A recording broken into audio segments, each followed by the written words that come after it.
सदगुरु ओशो से किसी यूरोपियन सन्यासी ने पूछा एक प्रश्न।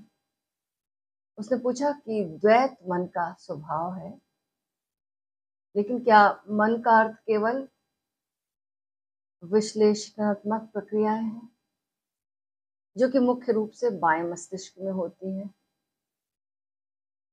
या कि दाएं ओर से जन्मने वाले संगीत, सौंदर्य, कला ये भी स्वयं मन के आंतरिक द्वंद्व से उत्पन्न होती हैं, या ये भी मन का ही हिस्सा है, मन तक ही रहती है? ये प्रश्न था। तो ओशो ने बहुत प्यारा उत्तर दिया। उन्होंने कहा कि मन से उत्पन्न होने वाली प्रत्येक वस्तु में जो है द्वैत ही रहेगा। जो भी मन से उपजेगा वहां द्वैत है, और जहां द्वैत है वहां सीमा होगी। वहां असीमता और विराटता और अद्वैत, इसका अनुभव हम करना चाहें तो हम गलत जगह पर खड़े होकर अनुभव करना चाह रहे हैं। ये मन की बात नहीं है, चाहे वो दाएं मस्तिष्क से उत्पन्न होने वाली बात हो, चाहे बाएं मस्तिष्क से उत्पन्न होने वाली बात हो, दोनों ही मन का ही हिस्सा है। दोनों ही मन का हिस्सा। ये बात है, ठीक है, कि बायां मस्तिष्क जो है वो लॉजिकल माइंड है, वहां तर्क वितर्क, मैथमेटिक्स, वाद विवाद, ये सारी चीजें रहती हैं वहां पर, और वहां संदेह रहता है। और जो राइट माइंड है वहां पर उसको उसको दिल कहा जाता है। अगर आध्यात्मिक भाषा में बोलो, उधर दिमाग है तो ये दिल कहा जाता है। तो यहाँ पर श्रद्धा होती है, यहाँ पर कलाएं होती हैं, संगीत, पेंटिंग, ये सारी चीजें होती हैं यहाँ पर। तो सृजनात्मकता यहाँ से होती है। संगीत, लेकिन यहाँ का भी जो होगा वहां पर उस संगीत में द्वैत होगा, और जहाँ द्वैत होगा वहां हद होगी, वहां हद होगी, वहां पर अनहद का अनुभव नहीं कर सकते।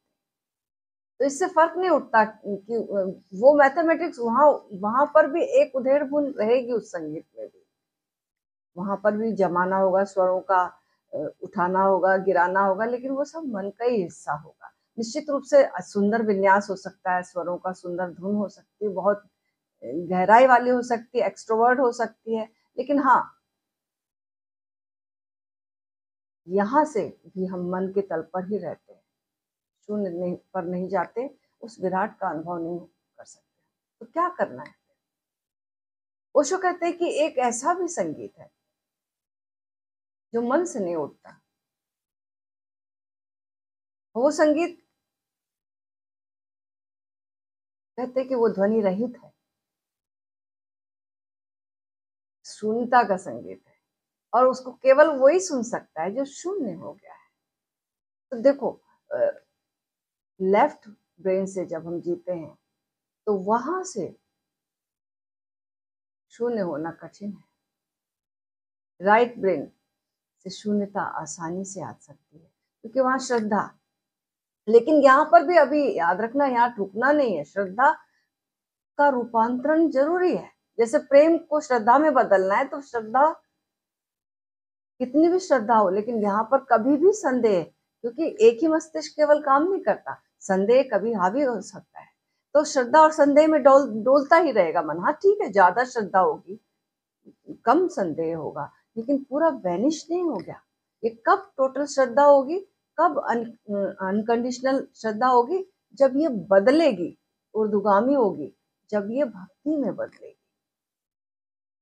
भक्ति में बदलना होगा, तब हम टोटल श्रद्धा में जा सकते हैं, और श्रद्धावान को ही ज्ञान होता है निश्चित रूप से। तो श्रद्धा में हम टिक नहीं सकते, इसको बदलना होगा, इसका रूपांतरण करना होगा, श्रद्धा से भक्ति में जाना होगा, तभी ये अनकंडीशनल हो सकती है, टोटल हो सकती है। तो इसके लिए मन के पार जाना होगा। राइट मन और दाहिने मन और बाएं मन की बात नहीं है, राइट मस्तिष्क और बाएं मस्तिष्क की बात नहीं, हमें मन के पार जाना होगा,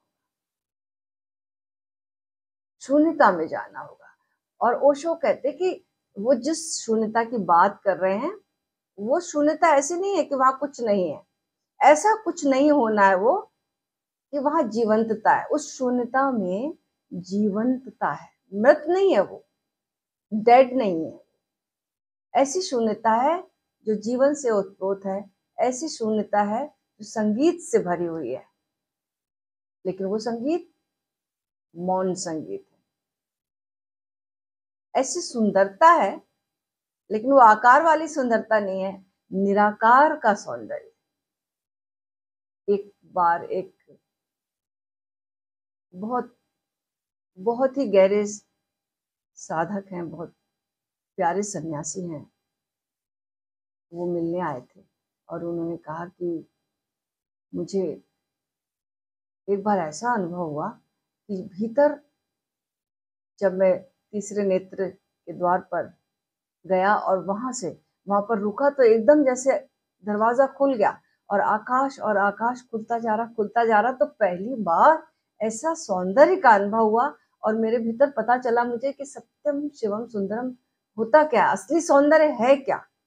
ये आकार का सौंदर्य कुछ भी नहीं है उसके आगे, ये बाहर के रंग जो है वो कुछ भी नहीं है, भीतर के जो रंग है ओशो कहते हैं वो रंग जीवंत है, रंगों में जीवंतता है।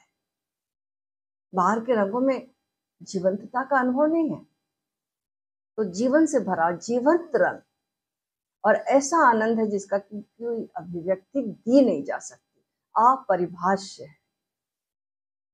तो मन से जो भी जन्मेगा वो हमेशा साधारण होगा, वो संगीत हो, गणित हो, कोई फर्क नहीं पड़ता। हमें जो असाधारण का अनुभव करना है, अद्वैत का अनुभव करना, परमात्मा का अनुभव करना है, तो सतह से ऊपर जाना होगा। ये सब सतह पर है, परिधि पर है, तो इसलिए सतह केंद्र तक आना होगा।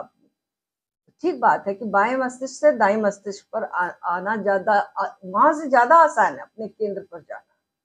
राइट ब्रेन से अपने केंद्र पर जाना बहुत आसान है। दिल से दिमाग, दिमाग से दिल और दिल से फिर छलांग पार की। तो शून्यता, अद्वैत, अविभाज्य का अनुभव, अनहद का अनुभव, पूरे अस्तित्व का अनुभव, ऐसा जो व्यक्ति है जिसको ये अनुभव हुआ है, उसकी उपस्थिति मात्र, वो कुछ बोले चाहे नहीं बोले, उसकी उपस्थिति जो है मुखर है। उसकी उपस्थिति में एक लोगों को आराम आता है, उसकी उपस्थिति में लोगों को एक प्रेम का अनुभव होता है, चाहे वो कुछ कहे, प्रेम के शब्द या ना कहे। ऐसे तो लोग बड़े आसानी से कह देते love you, I love you, लेकिन कहने से क्या होता है? आपके भीतर की तरंगे प्रेमपूर्ण है, आपका होना प्रेमपूर्ण है, वो मायने रखता है। शब्द से कुछ भी नहीं होता, मौन इशारे होते हैं, मौन उपस्थिति होती। तो ऐसा व्यक्ति जो ऐसा मौन हो गया, ऐसे शून्य में डूब गया है, सारे अस्तित्व के लिए एक वरदान हो जाता है, क्योंकि उसके मौन में एक ऐसा संगीत होता है जो केवल वो लोग सुन पाते हैं जो मन के पार गहराई में पहुंच गए, गहराइयों में। ऐसा व्यक्ति जो ओशो नाम देते हैं, जो बोले सो हरि कथा, क्योंकि उस व्यक्ति के शब्द भी, वो कुछ भी बोलेगा तो उस निशब्द से जुड़े हुए प्रकट होते हैं, नाद में लिपटे हुए बाहर अनहद नाद की गहराइयों से मुखरित होते हैं। तो वो व्यक्ति जो भी बोलता है वो हरि कथा ही होती है। फिर उन्होंने कहा कि कैसे हम इस यात्रा को करें, तो ये पत्र मुझे बड़ा अच्छा लगा। अच्छा क्या, ओशो की बात अच्छी क्या, लेकिन इशारे हैं। वो कोई भी पत्र लिखते तो छोटे छोटे शब्दों में पूरा एक खजाना लुटा देते हैं, सागर की सारे मोती। तो उन्होंने किसी को पत्र लिखा कि मेरे प्रिय प्रेम, मन का भी जो साक्षी है, मन को भी जो देखता और जानता है, वही हो तुम। उसकी ही सुनो, उसका ही अनुसरण करो, उसको ही जियो। शरीर भी उपकरण है, मन भी। मालिक शरीर मन दोनों के ही पार है। शरीर परिधि है, मन भी केंद्र दोनों के ही अतीत है। वही हो तुम। उसमें ही ठहरो, उसमें ही रमो, वही हो तुम। बार बार याद दिला रहे हैं, उसको ही जानो, उसको ही पहचानो, उसकी ही स्मृति रखो, वही हो तुम। जो भीतर हमारा साक्षी चैतन्य है, मन के पार जब हम केंद्र में पहुंचते तो वो साक्षी चैतन्य जो है उसका एक संगीत है, जिसको कि संतों ने अनहद कहा, जिसकी कोई हद नहीं है, ना शुरू है ना अंत है, बस निरंतर है। तो ओशो ने एक बार अपनी 5 किताबों का नाम जो दिया, अंग्रेजी में वो किताबें थी और नाम जो था हिंदी में और तिब्बती में या संस्कृत में था।